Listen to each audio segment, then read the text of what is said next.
જ્યારે આપણે પુરુષાર્થ કરવા બેસીએ ત્યારે હંમેશા એવો જ વિચાર રાખો કે મને કોઈની સહાય નથી મળવાની, ભગવાનની પણ નહીં. એવી રીતે મહેનત કરવી. અને જ્યારે પ્રાર્થના કરવા બેસીએ ત્યારે હંમેશા એવું રાખવું કે મને ભગવાન સિવાય કોઈ સહાય કરનાર નથી. This is a wonderful combination of thought process and intense hard work. અત્યારથી આ પુરુષાર્થની તૈયારી રાખજો. તમે તમારા વિદ્યા અભ્યાસના પુસ્તકો સિવાય તમારી વિદ્યાર્થી અવસ્થા પૂરી કરો તે પહેલા 500 સારા પુસ્તકો તમે ન વાંચ્યા હોય તો તમારા વિદ્યાર્થી કાળ એ નિષ્ફળ કહેવાય, તમારી વિદ્યાર્થી અવસ્થા એરે ગઈ કહેવાય અને તમારું વિદ્યાર્થી જીવન અપૂર્ણ કહેવાય. તમે વાંચશો તો વિચાર શક્તિ ખુલશે. તમે વાંચશો તો માહિતી અને જ્ઞાન તમારી પાસે આવશે. તમે વાંચશો તો તમે પ્રશ્નનું પૃથ્થકરણ સારી રીતે કરી શકશો. તમે ખૂબ વાંચશો તો તમે વ્યક્તિઓને સારી રીતે ઓળખી શકશો. તમે સારું વાંચશો તો તમે કાર્ય પદ્ધતિ અને કાર્યશૈલી સારી અપનાવી શકશો. તમે સારું વાંચશો તો સદવિચારને અને સદપ્રવૃત્તિને સારી રીતે અપનાવી શકશો. આટલી બધી સુંદર વાતો અને આટલો મોટો ખજાનો એ સદવાંચનમાં રહેલો છે. એટલે પરીક્ષા પતે એટલે રાજી નહીં થવાનું. નહીં તો 10,000 પગારમાં નોકરી તૈયાર જ છે. અહીં જુનાગઢમાં, ધોરાજીમાં, ઉપલેટામાં, આજુબાજુ બધું છે જ. પણ એક જુદી કક્ષાએ રમત રમવી હોય, હમણાં જ તમને 5-7-10 દિવસ પહેલા જ ભારતના ક્રિકેટ કેપ્ટન વિરાટ કોહલીનો ઇન્ટરવ્યુ ટાઈમ્સ ઓફ ઇન્ડિયામાં આવ્યો તો તમે કદાચ વાંચ્યો હશે. એમણે સિદ્ધિનું રહસ્ય પૂછ્યું. બહુ જ અદ્ભુત વાક્ય બોલ્યા કે perhaps I had the more ability to work harder than my colleagues. Simple. મારા સાથી મિત્રો કરતા મને વધારે પુરુષાર્થ કરવાની સાહજિક આદત અને કળા હતી એટલે હું અહીંયા છું. સચિન તેંડુલકર તો કેટલા ગોડ ગિફ્ટેડ ક્રિકેટર કહેવાય. 100 tons in international cricket, the god of cricket. જ્યારે એમને 20 વર્ષ ઇન્ટરનેશનલ ક્રિકેટના પૂરા થયા ત્યારે એમને ટાઈમ્સ ઓફ ઇન્ડિયા એક ઇન્ટરવ્યુમાં પૂછ્યું કે what is the secret of your success. ત્યારે સચિન બોલ્યા કે રોજ સવારે 6 વાગે હું નેટ ઉપર પહોંચી જાઉં, 500 ડિલિવરી હું ફેસ કરું અને પછી જ બીજું કોઈ કાર્ય હાથમાં લઉં. પત્રકાર બહુ હોશિયાર હતા. આ જ ઉત્તરમાંથી બીજો પ્રશ્ન શોધી કાઢ્યો કે આગલા દિવસે તમે સેન્ચુરી કે ડબલ સેન્ચુરી કરી હોય તો. સચિન બોલ્યા કે આગલા દિવસે મેં સેન્ચુરી કે ડબલ સેન્ચુરી કરી હોય અને ખૂબ સારા ફોર્મમાં હોઉં તો પણ બીજે દિવસે સવારે 6 વાગે નેટ ઉપર પહોંચીને 500 બોલ ફેસ કરવાના જ. પત્રકારે વધારે જરા ઊંડાણપૂર્વક પ્રશ્ન પૂછ્યો કે તમે આગલા દિવસે સેન્ચુરી કરી હોય, તમને ખબર હોય કે બધા જ મીડિયામાં તમે છવાઈ ગયા છો, તો કયા ન્યૂઝપેપરમાં તમારો કયો પોસ્ટ છપાણો છે, કેપ્શન શું લખાણું છે, એ જોવા માટે, વાંચવા માટે તમારું મન લલચાઈ નથી જતું?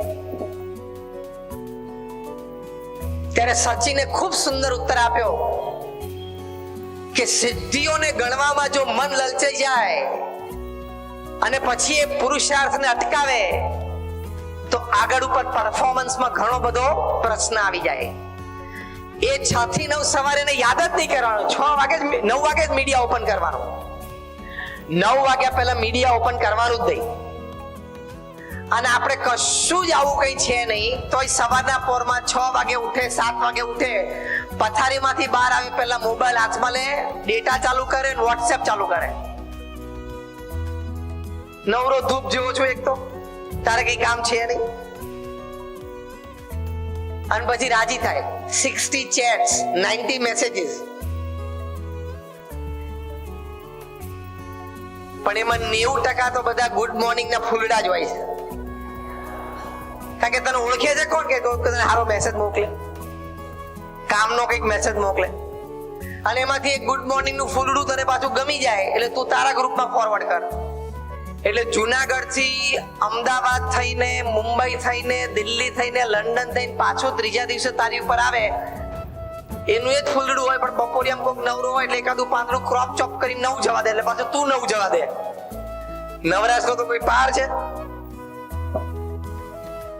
પાછો રાત્રે 11, 11:30, 12, 12:30 સુધી પાછો મોબાઈલ ઉપર બેઠો હોય, પાછો આમ જોવે કઈ છે, સુતી વખતે પાછો એક વાર ચાલુ કરી લે કઈ છે. તે તું સેલિબ્રિટી છું?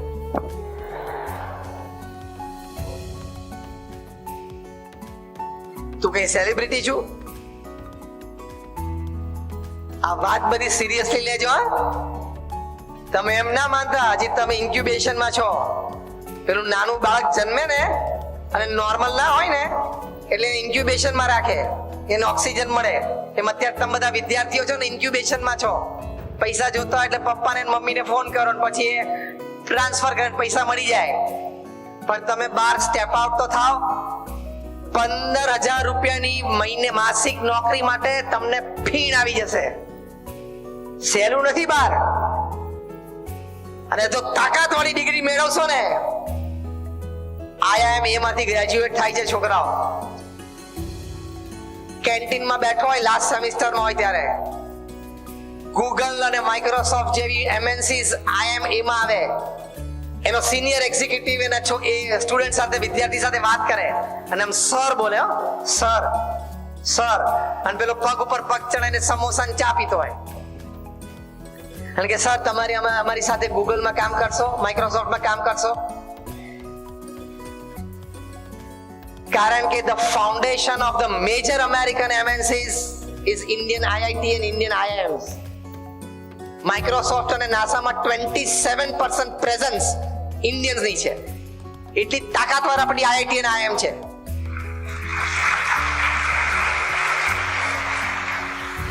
IIM અમદાવાદ છે એ અત્યારે દુનિયાની નંબર 1 રેન્ક્ડ બી સ્કૂલ છે, management school, ahead of Harvard, ahead of Stanford, ahead of Yale. તો પહેલો પૂછે પગાર કેટલો આપશો? સર 90 લાખ રૂપિયા વર્ષે આપશો. Not interested. જે તમે એક એગ્રીકલ્ચર ગ્રેજ્યુએટ તરીકે આખી જિંદગી કામ કરીને બેંક એકાઉન્ટ ભૂલથી ભેગું કરશો ને એટલું પેલાને વાર્ષિક પગાર હોય છે. તમારા જેટલો જ છોકરો 22 વર્ષનો. એટલે ભણજો સરખું. અત્યારે તાકતથી ના કરતા. અને સ્માર્ટફોન હાથમાં આવી ગયો છે એટલે આખો દાડો એમાં ખર્ચી ના નાખતા. અત્યારે તમારી પાસે સમય છે, ગોલ્ડન સમય છે, યુવાન અવસ્થા છે, મન અને શરીરમાં તાકાત છે, આવી સારી વાતો છે. આ બધા પ્રોફેસર શ્રીઓ છે આમ મન દઈને તમને ભણાવે છે, તમારી કારકિર્દી માટે ચિંતિત છે, આટલો પુરુષાર્થ કરે છે. આટલી સરસ યુનિવર્સિટી, આવું સરસ કેમ્પસ. હવે જે કઈ ખામી રહે ને એ તમારી રહે છે, બાકી બધી જ વ્યવસ્થા તમારી પાસે છે.